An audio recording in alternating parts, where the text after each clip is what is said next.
இல்ல அப்பனும் இல்ல ஆறுதல் சொல்ல ஆளில்ல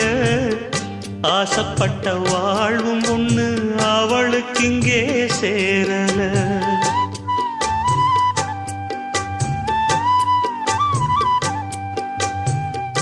ஆளான நாளிலிருந்து ஆசையும் வச்சா மாறல அந்த கதை பாதியில் முடிஞ்சு போனதையா தேரல பச்சை மண்ணு ஒன்னால பல பழி சுமந்தா தன்னால பாவம் பழி முன்னால வந்து படருதையா தன்னால கஷ்டத்தை மட்டும் தூக்கி சுமக்கும் கண்ணீவதா சின்ன மகதா உத்தமிரத்தினந்தா இங்கே மானமுள்ள பொண்ணு ஒண்ண மனந்துடிக்க விட்டாக மறுதலிக்க வச்சாக